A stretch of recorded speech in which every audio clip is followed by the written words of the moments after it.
repeated question papers relevant for 2021. Therefore, I have changed the plan. So let us start. Question number 1.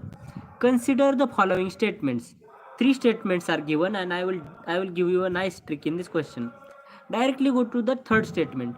In the Lok Sabha, if a party does not have a minimum of 75 members, there is a figure 75. So exact figure is given or something. Actually total number of members in Lok Sabha is 545 currently. So 10% of 545 become 555, means 54.5. So round figure 55 members are minimum needed. Its leads cannot be, again cannot be word आ गया, right? So because of this cannot be word and 75 members, ताकि वहाँ पे 55 members होना चाहिए, लेकिन 75 members दिया है जानबूझ के. So third statement is definitely wrong. And if third statement is eliminated, A is eliminated, C is eliminated, and D is eliminated because third is there. So answer is B, 2 only. And read first statement also. In the first Lok Sabha, the single largest party in the opposition was Swatantra Party. So I have already told कि किसी party का नाम, किसी ministry का नाम, किसी leader का नाम अगर ऑप्शन में आता है, या किसी मतलब कि संत का नाम अगर आता है, तो जानबूझ के वो गलत नाम दिया होता है. तो स्वतंत्र पार्टी नहीं, कोई और पार्टी होगी, लेकिन दे हैव गिवन स्वतंत्र पार्टी. सो इसलिए 1 इज ऑल्सो रॉन्ग. उस लॉजिक से ए एंड डी एलिमिनेट होता है. तो जो भी लोगों ने मेरे प्रीवियस वाले वीडियोस के टेक्निक्स देखे हैं उनको पता है. सो इसका आंसर है 2. In the Lok Sabha leader of opposition was recognise for the first time in 1969. तो ये वाला स्टेटमेंट करेक्ट हो गया. देखो अभी 1969 इज ऑल्सो 1 ईयर 1 फैक्ट, लेकिन 75 मेंबर्स इज ज़्यादा डिटेल्ड फैक्ट है ना. ईयर आप थोड़ा याद कर सकते हैं, राइट? तो समझ में आ रहा है, इसलिए इसका आंसर है B, 2 only. Next question. Which of the following leaf modifications occur in the desert areas to inhibit water loss. मतलब कि वाटर लॉस कम करने के लिए क्या मॉडिफिकेशन है. देखो क्वेश्चन में लीफ आया, एंड 1, 2 एंड 3 तीनों स्टेटमेंट में लीव्स वर्ड आया. लीफ इज अ पत्ता एंड लीव्स.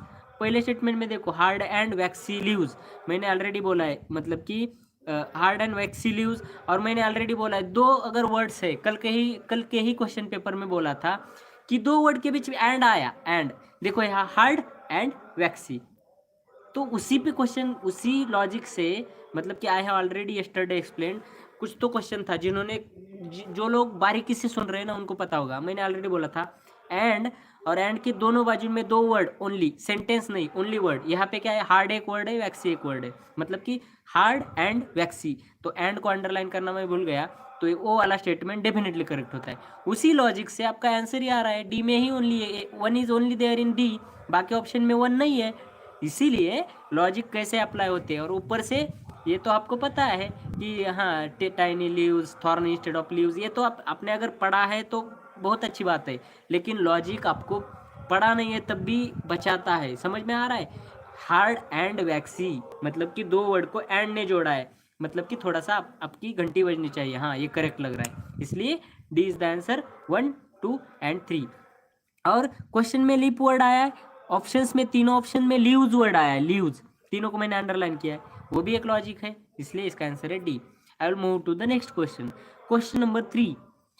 तो as per NSSO 70th round situation assessment survey of agriculture household, मतलब कि इस सर्वे के हिसाब से क्या है. सेकंड वाला डायरेक्टली पढ़ना, आपको पता चलेगा. Out of the total agriculture household in the country, a little over 60% belong to OBC. I have already given 1 logic. Belong to word जब आता है तब सेकंड वाला स्टेटमेंट रॉन्ग होता है. मतलब कि जो लोग सुन रहे हैं ना शुरू से, उनको पता चला होगा कि बिलोंग टू आया, उसका मतलब सेकंड रॉन्ग है. सेकंड रॉन्ग है मतलब A, B and D eliminated. Direct C answer है, 1 एंड 3 ओनली. तो लॉजिक कैसे अप्लाई होता है, देखो बिलोंग टू वर्ड आया और इसकी वजह से वो वाला स्टेटमेंट रॉन्ग है. बिलोंग टू मतलब कि ये ऊपर से नहीं आया लॉजिक, आप कहीं पे भी देख लो, बिलोंग टू वर्ड आया ना, वो स्टेटमेंट रॉन्ग है. मतलब यूपीएससी आपको हिंट दे रही है guys, you are not getting. Question paper ज़्यादा बार पढ़ो, मेरे नोट्स पढ़ो, आपको डेफिनेटली फ़ायदा होगा. आपका टेंशन मुझे तो लगता है कि बहुत कम हुआ होगा. जो लोग मेरे को फॉलो कर रहे, 200 लोग रेगुलर वीडियोस देख रहे, वो 200 के 200 लोग अगर बाकी सिंसियरली पढ़ाई कर रहे हैं, I am sure that 200 guys are going to definitely qualify upcoming prelims 2022. That is 100% guarantee. If you are applying your knowledge, everybody who is following me sincerely qualify prelims, right? तो I hope you are getting. तो 1 and 3 only, बाकी के statement आप खुद पढ़ लेना।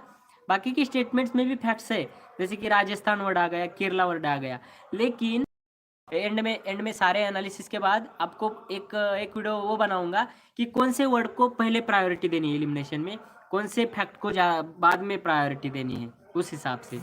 तो उस लॉजिक से आपको ये वाला स्टेटमेंट रॉन्ग है, सेकंड वाला, and 1 and 3 only is the answer. Fourth वाला स्टेटमेंट देख लो, how is the National Green Tribunal different from Central Pollution Control Board. देखो, National Green Tribunal has established by an act whereas CPCB has been created by an executive order of the government। तो यहाँ पे logic इतना भी कुछ logic नहीं है, ये आपको पता होना चाहिए, लेकिन इसका पता ही होना चाहिए, इसमें कोई लॉजिक नहीं कि NGT is act and CPCB is also one act, तो इसलिए 1 इज रॉन्ग, लॉजिक नहीं है। सेकंड क्या है, the NGT provides environmental justice and help reduce the burden of litigation in the higher court, whereas CPCB promotes cleanliness of streams and wells and aims to improve the quality of air in the country। I have already told guys, जिस statement में environment को फायदे की बात हुई होती है, जिसमें भी climate change, green initiative, pollution को कम करने की बात होती है, वो वाले स्टेटमेंट करेक्ट होते हैं, इसलिए second is correct statement and therefore 2 only is the answer. I hope you are getting my point. जो लोग रेगुलरली सुन रहे हैं उनको समझ में आ रहा है, जो पहली बार सुन रहे हैं उनके थोड़ा सा ऊपर से जा रहा होगा, लेकिन वो लोग पिछले वीडियोस देख के आ सकते हैं, they will definitely gain something. I will move to the next question, question number 5। Consider the following statements. I will go to the wrong statement पर, सेकंड वाला, the validity of law placed in 9th schedule cannot be word आ गया, cannot be wrong. आगे क्या है, be examined by any court, any word आ गया, and no judgment can be made on it, मतलब कि कैनॉट बी वर्ड आ गया, एनी वर्ड आ गया, नो जजमेंट वर्ड आ गया, इसलिए सेकंड में बहुत सारे एक्सट्रीम वर्ड आ गए, इसलिए सेकंड रॉन्ग है। फर्स्ट वाला पढ़ लो आप, the parliament of India can place, यहाँ पे कैन है, पॉसिबिलिटी है, कैनॉट बी ऐसे वर्ड आया क्या, कैन बी। मस्ट नहीं यूज किया उन्होंने, मस्ट प्लेस नहीं डाला एक्सट्रीम बनाने के लिए, उन्होंने क्या डाला, कैन। तो भाई लोग आप जग जाओ कि ये वाला स्टेटमेंट करेक्ट है, आगे का पढ़ना है तो पढ़ लो। A particular law in 9th schedule of the constitution of India, parliament can do anything, parliament of India और parliament of England can do anything except converting female to male and male to female, ऐसा कुछ ना कुछ तो कहीं ना कहीं पढ़ा है हमने, थोड़ा सा कॉन्स्टिट्यूशन के दायरे में रह के पार्लियामेंट कैन डू एनीथिंग। तो ये तो स्टेटमेंट वैसे भी एक लॉ वही पास करेंगे, तो कॉन्स्टिट्यूशन के किस शेड्यूल में डालना है वो भी उनका ही काम है, तो इसलिए 1 only is the answer. Next question, question number 6, which one of the following best describe the merchant discount rate. अभी यहाँ पे देखो, ये वाला स्टेटमेंट, ये वाला क्वेश्चन बहुत इंटरेस्टिंग होने वाला है। ये क्या है, देखो सारे लोग हैं ना, मतलब कि सारे, मैं जब भी वीडियो देखता हूँ ना, वीडियो के शुरू में ही बोल देते हैं guys this video is going to be very interesting and end तक देख लेना। मैंने एक भी वीडियो में बोला नहीं आपको कि मेरा वीडियो बहुत इंटरेस्टिंग होने वाला है तो एंड तक देख लेना, या प्लीज़ सब्सक्राइब कर लेना, करना है तो करो, नहीं करना है तो करो, कोई दिक्कत नहीं है। मतलब कि बहुत इंटरेस्टिंग होने वाला वीडियो, उसी में कुछ घंटा नहीं होता आगे, लेकिन फिर भी नहीं, क्या बहुत इंटरेस्टिंग होने वाला, कुछ भी नहीं होता आगे, कुछ लॉजिक नहीं, कुछ आपको फैक्ट नहीं मिलते, कुछ ट्रिक्स नहीं मिलते, बहुत इंटरेस्टिंग होने वाला है, इधर उधर की बातें होती है और कुछ फायदा नहीं होता है। So let's move. The incentive given by the bank to the merchant for accepting payments through debit card पे ना, इंसेंटिव गिवन बाय बैंक, मतलब कि यहाँ पे इंसेंटिव कौन दे रहा है, बैंक दे रहा है, तो बैंक का ही नुकसान हो रहा है। बी में क्या हो रहा है, amount paid back to by the bank, again bank ही भर रहा है, तो बी भी इसलिए रॉन्ग है। डी में भी देखो, incentive given by the government, मतलब कि गवर्नमेंट का ही पैसा जाएगा, तो वो भी रॉन्ग है।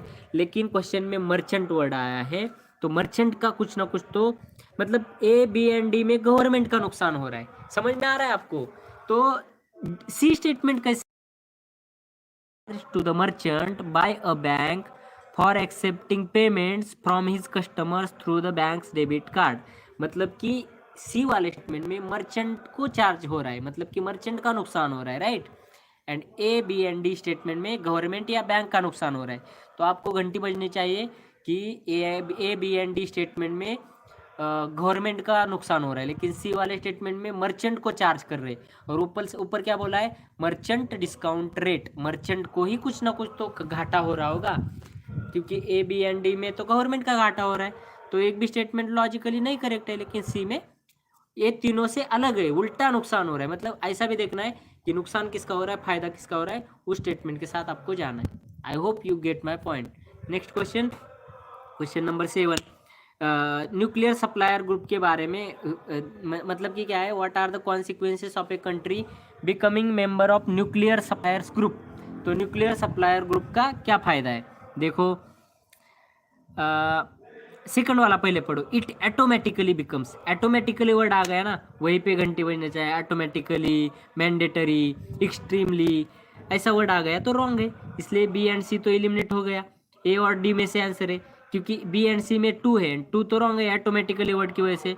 तो बचा कौन सा, ए एंड डी। तो नाइदर को तो नाइदर आंसर है या 1 आंसर है, तो 1 को चेक करना है। तो ये क्या बोल रहा है, 1, it will have access to latest and most efficient nuclear technologies. देखो न्यूक्लियर वर्ड आया है, न्यूक्लियर सप्लायर्स ग्रुप, तो उतना तो न्यूक्लियर सप्लायर ग्रुप के बारे में आपको पता ही होगा कि इट विल हैव। और एक चीज, कैन वर्ड जैसा है ना, वैसा ही विल वर्ड है ना, विल, तो वो एक फ्यूचर ओरिएंटेड वर्ड है कि अगर ऐसा होता है तो ऐसा होगा। मैंने ऑलरेडी बोला है, if this happens then this happens, तो वो वाले स्टेटमेंट करेक्ट होते हैं। इसी टाइप का क्वेश्चन ऑप्शन है कि it will have access to the latest and most efficient nuclear technologies, मतलब कि फ्यूचर में फायदा होगा, तो वो वाला स्टेटमेंट करेक्ट होता है, 1 ओनली। लेकिन इसमें ज़्यादा लॉजिकल वर्ड नहीं है, लेकिन न्यूक्लियर सप्लायर ग्रुप के बारे में आपको उतना तो पता होना चाहिए कि क्या फायदा होगा, राइट। तो ये फैक्ट है। Next question, question number 8, with reference to India's decision to levy an equalization tax of 6% on online advertisement services offered by non-resident entities, which of the following statement is correct। समझ में नहीं आया तो question आप बाद में खुद से पढ़ लेना, मैं बस ऑप्शंस आपको एक्सप्लेन कर देता हूँ। यहाँ पे भी ऑप्शन में जब किसी एक्ट का नाम आता है ना, एक्ट का ऑप्शन में, मतलब कि अगर क्वेश्चन में ही एक्ट आया तो वो तो ऑप्शन में ठीक है, लेकिन यहाँ पे क्या है, it is introduced as a part of income tax act. Actually ये फाइनेंस एक्ट है, लेकिन जानबूझ के यहाँ पे इनकम टैक्स एक्ट डाल दिया ऑप्शन में। तो ऐसा कुछ एक्ट का नाम अगर क्वेश्चन में आता है ना, मतलब ये थोड़ा वियर्ड लॉजिक है, ये सभी जगह लॉजिक नहीं होगा, इसलिए I will not tell that logic, क्योंकि ये कहीं कहीं होता है कहीं कहीं नहीं होता है, तो वो वाला नहीं है। इस क्वेश्चन में आपको पता ही होना चाहिए था, इट इज़ फैक्ट कि ये फाइनेंशियल एक्ट का है, इनकम टैक्स का, इनकम एक्ट का नहीं है, इसलिए 1 इज़ रॉन्ग। एंड सेकंड वाले में भी डबल टैक्सेशन अवॉइडेंस एग्रीमेंट के बारे में पता होना चाहिए, मतलब कि इस क्वेश्चन में कुछ लॉजिक नहीं है, इसलिए I will move to the next question. ये आपको आइदर पता होना चाहिए या लीव दैट क्वेश्चन, और maybe I don't know, अगर आपने पढ़ा है तो पता होगा, नहीं तो स्किप करने वाला क्वेश्चन है, इसमें लॉजिक नहीं है। एक लॉजिक है लेकिन वो यूनिवर्सली अप्लाई जो नहीं होता है ना, वो लॉजिक में नहीं बताता है। Okay, let us move to the next question. Ninth question. तो 9th क्वेश्चन में डायरेक्ट रॉन्ग वाला स्टेटमेंट पहले देखते हैं। रॉन्ग वाला कौन सा है, सेकंड वाला रॉन्ग है। कैसे, the central government has domestic liability of 21% GDP and compare to, as compare to, देखो आ गया compare to word, compare to word आ गया। जो लोग मुझे ध्यान से सुन रहे हैं उनको क्लिक हुआ होगा, कंपेयर टू वर्ड, उसको उधर मैंने अंडरलाइन करना भूल गया, लेकिन कंपेयर टू वर्ड आया तो स्टेटमेंट रॉन्ग, स्टेटमेंट रॉन्ग तो 2 इलिमिनेटेड, तो बी एंड डी इलिमिनेटेड, बचा कौन सा, A and C. A and सी में 1 तो डेफिनेटली करेक्ट है, बहुत बड़ा स्टेटमेंट है, आप पढ़ लो। बस एक ही ट्रिक बोलता हूँ, जिस भी स्टेटमेंट में रिकमेंडेड वर्ड होता है गाइस, वो स्टेटमेंट करेक्ट मान लो आप, बाकी पढ़ो ही मत। रिकमेंडेड वर्ड आ गया स्टेटमेंट करेक्ट, इसलिए वैसे भी एलिमिनेशन से तो करेक्ट आ गया, लेकिन यहाँ पे एक टेक्निक बताता हूँ, recommended word definitely correct statement. And third वाला स्टेटमेंट आप पढ़ लेना, as per the constitution of India it is mandatory for state. हाँ, यहाँ पे मैंडेटरी वर्ड आ गया। अब देखो, मतलब कि आपको मैंडेटरी वर्ड यहाँ पे दे दिया, लेकिन एक्सट्रीम स्टेटमेंट्स कब अप्लाई होते हैं, हाँ यहाँ पे तो पॉलिटिक का एक मतलब कि इम्पोर्टेंट चीज़ है कि according to constitution of India, और मैंने बोला है as per the constitution of India, as per the law, ऐसे अगर है तो वाला स्टेटमेंट करेक्ट होता है। एज पर वर्ड आ गया कि as per this and this law, या as per the constitution of India, as per the article this, तो आगे का स्टेटमेंट करेक्ट होता है, चाहे उसमें एक्सट्रीम वर्ड हो तो भी। लेकिन ये तो आपको वैसे भी पता है कि अगर स्टेट गवर्नमेंट, स्टेटमेंट पढ़ लेना, मैं हिंदी में समझाता हूँ। अगर स्टेट गवर्नमेंट पे ऑलरेडी सेंटर का कुछ लोन है तो उनको परमिशन तो लेना ही पड़ेगा, और कुछ लोन लेने के लिए बाहर से लोगों, दूसरे लोगों से, इसलिए ये वाला स्टेटमेंट भी करेक्ट है। इसलिए 1 and 3 only is the answer. But as per the constitution of India ऐसा वर्ड आ गया, या एज पर द लॉ ऐसे वर्ड आ गया तो वाला स्टेटमेंट करेक्ट है। लेकिन ऐसा अगर अगर आया कि constitution of India provides for, constitution of India provides for ऐसे वर्ड आ गया, या कॉन्स्टिट्यूशन ऑफ इंडिया डिफाइंस ऐसे वर्ड आ गया, तो वाला स्टेटमेंट रॉन्ग होता है। लेकिन as per constitution of India या एज पर लॉ ऐसे वर्ड आ गया तो वाला स्टेटमेंट करेक्ट है। तो आई होप जो रेगुलर मेरे को फॉलो कर रहे हैं उनको क्लिक हो रहा है, इसलिए 1 and 3 only is the answer. Next question, question number 10, second वाला स्टेटमेंट डायरेक्टली पढ़ते, व्हिच इज द करेक्ट पूछा है। सेकंड वाले में देखो, government does not, negative statement आ गया, can not, does not type आ गया, इसलिए डज नॉट को अंडरलाइन किया। Impose any custom duty, any word आ गया, on all imported edible oil, all word आ गया, एज अ स्पेशल केस ऐसा भी वर्ड आ गया। तो 2-3 एक्सट्रीम वर्ड है, एनी वर्ड, ऑल वर्ड, इसलिए वो वाला स्टेटमेंट रॉन्ग है। तो वो वाला स्टेटमेंट रॉन्ग हो गया 2 वाला। फर्स्ट वाला देखते हैं क्या होता है। The quantity of imported edible oil is more than domestic production of edible oil in the last 5 years। अभी ये वाले इसमें कोई लॉजिक नहीं है, ये आपको पता ही होना चाहिए कि इम्पोर्टेड एडिबल बहुत इंपोर्ट करना पड़ रहा है, इंडिया का इशू है इंडिया में, मतलब कि एडिबल ऑयल बहुत इंपोर्ट करना पड़ रहा है। और ये क्वेश्चन इसलिए मैंने, ये क्वेश्चन है ना, तो 2021 का क्वेश्चन पेपर 2021 में या 20 में कहीं ना कहीं, हाँ सॉरी 17 में सेम क्वेश्चन आया था एडिबल ऑयल के ऊपर, तो 17 एक्सप्लेन करना जरूरी था 18 के लिए, लेकिन ठीक उल्टा जा रहे, इसलिए एटलीस्ट 21 का हम अच्छे से करेंगे सारे क्वेश्चन पेपर के एनालिसिस के बाद। इसलिए इसका आंसर है 1 ओनली, क्योंकि ये फैक्ट है। ये सेकंड वाला हमने अच्छे से एलिमिनेट कर दिया, लेकिन पहले वाले को आपको पता होना चाहिए कि edible oil is the most imported, मतलब कि डोमेस्टिक प्रोडक्शन से ज़्यादा इम्पोर्ट होता है, वो आपको पता होना चाहिए, इसलिए इसका आंसर है 1 only. Next question, question number 11, ये तो डायरेक्ट स्टैटिक क्वेश्चन था, मतलब कि इसका आंसर है लाला लाजपत राय। तो who among the following read the biography of Mazzini, Garibaldi, Shivaji, Shri Krishna वगैरह वगैरह। तो ये क्वेश्चन क्यों कर पाया पता है मैं, किसी न किसी साल लाला लाजपत राय ऑप्शन में आए थे, मतलब कि किसी ऑप्शन में, यहाँ जैसे ऑप्शन में लाला लाजपत राय आया है ना, आप 2011 से लेके 17 तक कहीं ना कहीं लाला लाजपत राय एक बार आया है ऑप्शन में, तो उनके बारे में मैंने सर्च किया था ऑलरेडी। तो लाला लाजपत राय विकिपीडिया में आप सर्च करोगे ना, आपको डायरेक्टली मिलेगा ये सेंटेंस, आप और मेरे नोट्स में भी आपको मिलने वाला है। माजिनी, Garibaldi, Shivaji and Shri Krishna, sequence भी यही है विकिपीडिया में गाइज, ऐसे नहीं कि शिवाजी पीछे मांगे।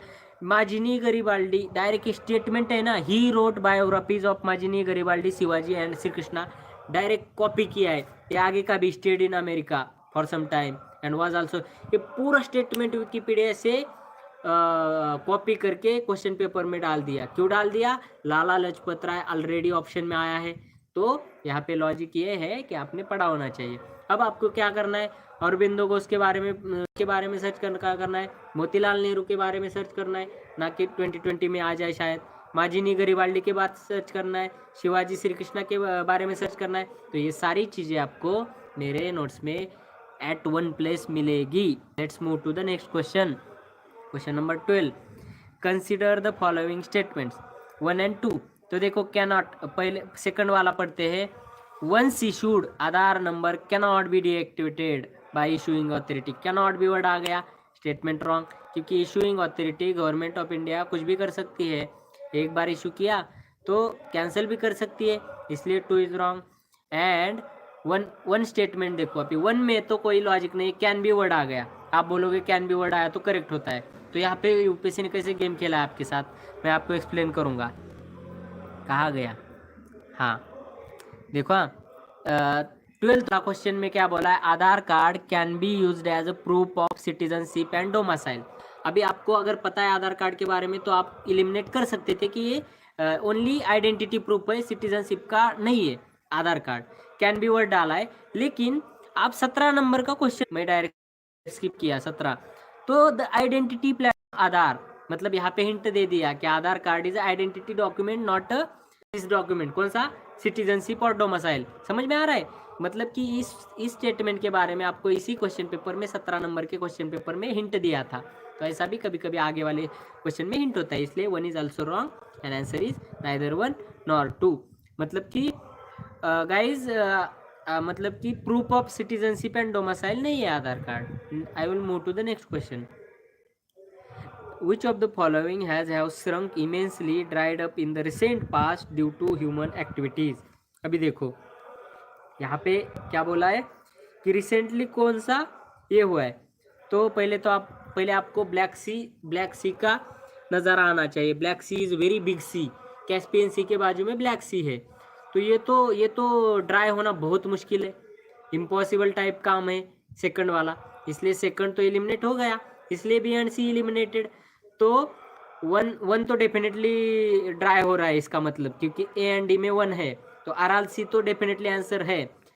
तो लेक व्हीकल के बारे में आपको पता होना चाहिए था, आई एग्री, क्योंकि लेक व्हीकल ड्राई नहीं हो रहा है, लेक व्हीकल भी बहुत बड़ा लेक है, ये पता होना चाहिए, इसीलिए इसका आंसर है 1 ओनली। लेकिन अराल सी ड्राई हो रहा है, एक एनवायरमेंटल इशू है, लेकिन किसी सी को ड्राई करना, ऐसे दो सी एक ही बार अगर ड्राई होना शुरू हुआ तो थोड़ा सा ज़्यादा ही रिस्की है, मतलब इसलिए 2 एंड 3 इज एलिमिनेटेड। लेकिन ये फैक्चुअल क्वेश्चन है, आपको पता है तभी आप कर सकते हैं, राइट। तो next I will move to the next question. Rule of law index कौन रिलीज करता है? रूल ऑफ लॉ वर्ड आ गया, तो मतलब कि यहाँ पे भी आपको सारे स्टेट मतलब कौन कौन करता है ना वो पता होना चाहिए। यहाँ क्या लॉजिक लगाओगे, तो यहाँ पे ना आपको वर्ल्ड जस्टिस रिपोर्ट आंसर है इसका, लेकिन आपको फिर अमनेस्टी इंटरनेशनल के बारे में सर्च करना है कि अमनेस्टी इंटरनेशनल क्या है, इट इज़ NGO, वो कौन से रिपोर्ट लेके आती है वगैरह वगैरह। इंटरनेशनल कोर्ट ऑफ जस्टिस भी क्या है, उसका हेडक्वार्टर कहाँ है, किसका पार्ट है। वैसे ही ह्यूमन राइट्स कमीशन का भी, वैसे ही वर्ल्ड जस्टिस रिपोर्ट के बारे में भी, वर्ल्ड जस्टिस प्रोजेक्ट के बारे में और जानकारी लेना आपके लिए ज़रूरी है, जो मैं नोट्स में दिया हूँ। I will move to next question. Which one of the following links all the ATMs in India? ATM कौन लिंक करता है? ATM किसके लिए चाहिए होता है? पैसे निकालने के लिए, मतलब पेमेंट के लिए। तो पेमेंट वर्ड आपको मतलब कि वो दिमाग में आना चाहिए ऑप्शन पढ़ के। मैं ऐसे नहीं बोला कि ATM पढ़ते हैं आपको पेमेंट याद आना है, ऑप्शन पढ़ के आपको दिमाग में आना चाहिए। देखो ए में क्या है, Indian Bank Association, okay, I will read next option. B, National Security Depository, ATM का और सिक्योरिटी मतलब कि कैपिटल होता है, तो वो भी नहीं है। National reserve bank of India, उसका भी ठीक है, बैंकिंग से रिलेटेड है, लेकिन सी में देखो, national payment corporation of India, ATM money payment करने के लिए ATM जरूरी है, इसलिए सी इज द आंसर। मतलब थोड़ा सा लॉजिक, ज़्यादा डिप में नहीं है लॉजिक, लेकिन ATM पेमेंट के लिए होता है, तो पेमेंट वर्ड आ गया तो उसका आंसर है सी। तो थोड़ा सा आपको क्लिक होना है, right. I will move to next question.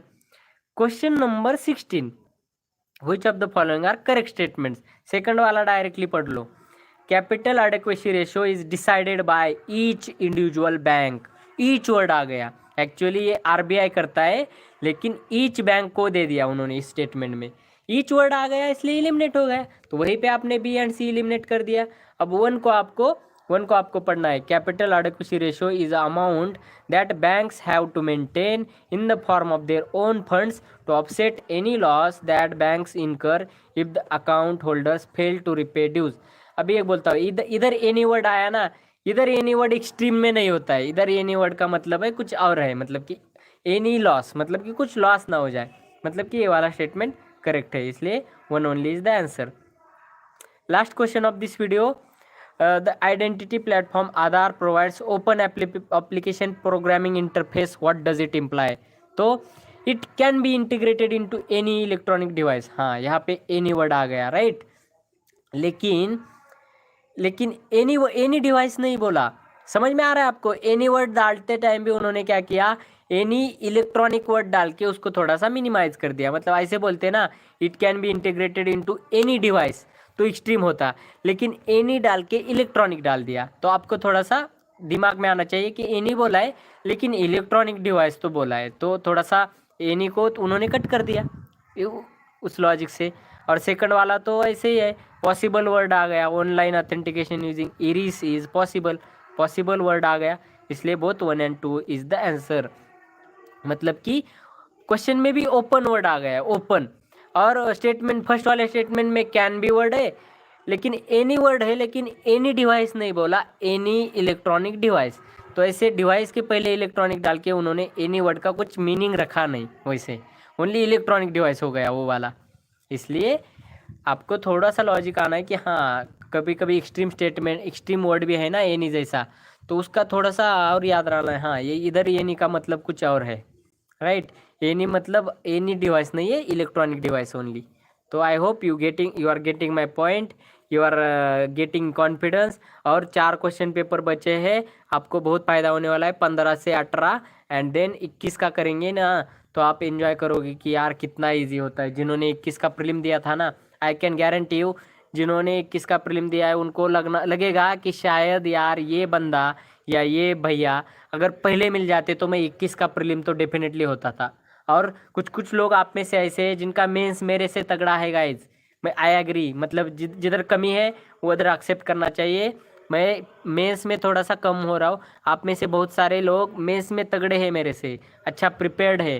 Prelim में आपको मैं पहले मिल जाता तो अच्छा था, लेकिन ठीक है, 2022 का भी प्रीलिम दूर नहीं है, दिल्ली दूर है लेकिन इम्पॉसिबल नहीं है guys. So I will end this session. We will meet again at 9:30. Good night.